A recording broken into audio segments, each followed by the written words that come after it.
ये देखिए एडीएम साहब को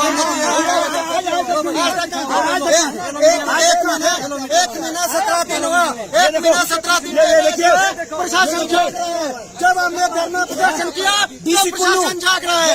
ये देखिए एडीएम साहब कुल्लू, और उसके बाद ये देखिए डीसी मैडम कुल्लू, आप आइए सर, मैं भी देता हूँ अपना भोजन, आप आइए सर। उसके बाद ये देखो टाइमिंग लॉक की है एसडीएम साहब ने, मैं बोलता हूँ एसडीएम साहब ने टाइमिंग लॉक की है। मैं बोलता हूँ ठीक है, बोलिए सर। देखिए मैं नायसर जरी हूँ, जहाँ तक इसकी बात है इनका प्रदर्शन, इनका विरोध बिल्कुल जायज है क्योंकि नुकसान हुआ है। और रेवेन्यू की तरफ से 2 तरह के नुकसान का आकलन होता है। एक होता है पहले घरों का जो फर्स्ट एड होती है, चौकी गांव के 4 मकान, चाहे वो कमर्शियल थे चाहे वो रिहायशी थे, 4 परिवारों के मकान गए, उनके मकानों का तत्काल वहां पर हमने निरीक्षण किया और जो हमारे पास उपलब्ध था हमने इनको राहत दी है। बाकी पैकेज सरकार ने बोला है कि पहले एडवांस 50,000 देंगे, जब आएगा हम बांटेंगे, 7 लाख आएगा तब बांटेंगे। लेकिन अभी तक जितना था हमारे पास 10,000 था, 5,000 था, हमने इनको दी है। और 10 जो परिवार थे वो बलादी के, वो जो डिफेक्टेड हुए थे उनको भी दिया है। बलादी के 5 परिवार इस टाइम किराए के मकानों में सरकार के द्वारा रियायत सुविधा दी गई है, वो किराए के मकानों में रह रहे हैं। और उसके बाद जमीन की बात है, जमीन के लिए हमने इनको कहा था, प्रधान जी को हमने कहा था, इनको हमने कहा था कि जो जमीन के केसेज हैं और जो मकानों के केसेज हैं, आजकल क्या होता है कि ऑनलाइन केस अपलोड करना पड़ता है। मेरा नुकसान हुआ तो मैंने करना है पहले, फिर उसमें हम वो देखेंगे कि एक हमने केस जब शुरू में इनके मकानों के क्लेम दिए तो लोग एतराज करने लगे कि ये मकान तो मेरा भी इसमें हिस्सा है, मेरा भी हिस्सा है। और जमीनों में इनकी मुश्तरका जमीन है सब।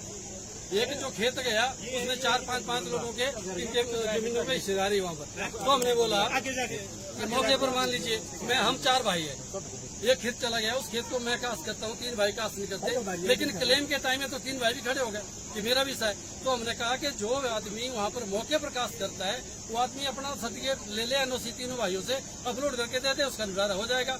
लेकिन उसका निवारा जमीन का हम करना, जो फसल का नुकसान है वो करना एग्रीकल्चर डिपार्टमेंट है, हॉर्टिकल्चर डिपार्टमेंट है।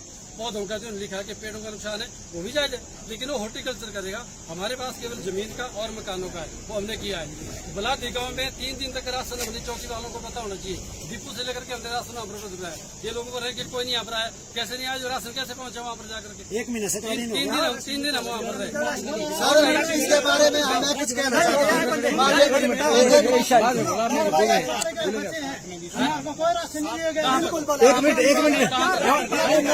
आपसे पूछेंगे, आप बलादी में जितने परिवार अभी तक कितने प्रभावितों को आपने राहत दी है बलादी में? सर 1 मिनट, बलादी का जो कारदार है उसको बुलाओ, बलादी का जो वार्ड पंच है उसको बुलाओ, वार्ड पंच को ड्यूटी है। यहाँ की ये बात है। 1 मिनट सर, एक बोले कितने प्रभावितों को जो है आपने राहत दी हुई है? टोटल कितने प्रभावितों को? वहाँ पर 45 लोग थे, जो 45 व्यक्ति थे, मतलब उसमें 20-25 लोग जो रिहायशी थे और 20-22 के आसपास नेपाली थे।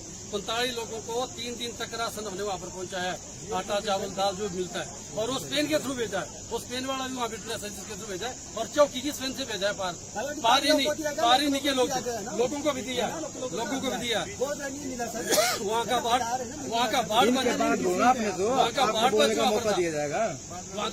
था, और वहाँ का जो देवता का कारदार है वो भी वहाँ पर था। और इवन जो प्रधान से मेरी बात है उसने भी धन्यवाद किया कि ये आपने थोड़ी राहत कर दी है। अब एक आदमी को तो हम कुछ नहीं, वो तो लोग बताएंगे कि कितने लोग डिफेक्टेड हुए थे। 45 उन्होंने लोग बताए जो डिफेक्टेड हुए थे, उनको दिया है। 10 वहाँ पर मकान गए थे, उनको भी हमने जो एडवांस जो हमने था वो दिया है। बाकी उनके क्लेम हमने बना करके मकानों को मिलती है। जमीन के हमने इनसे एफिडेविट मांगे थे कि जो मुस्तरका तुम्हारी काश्तकारी है, एक आदमी जो है जिसका कब्जा मौके पर है, वो अपने 2-3 भाइयों से या तीजों से या चाचों से वो लेके दे दे। केस इनके बने हुए, इनके आधार कार्ड भी चाहिए, इनको आना तो इनको पड़ेगा भाई केस देने के लिए, कोई चीज जो करना पड़ेगा। ये आए और केस बने हुए।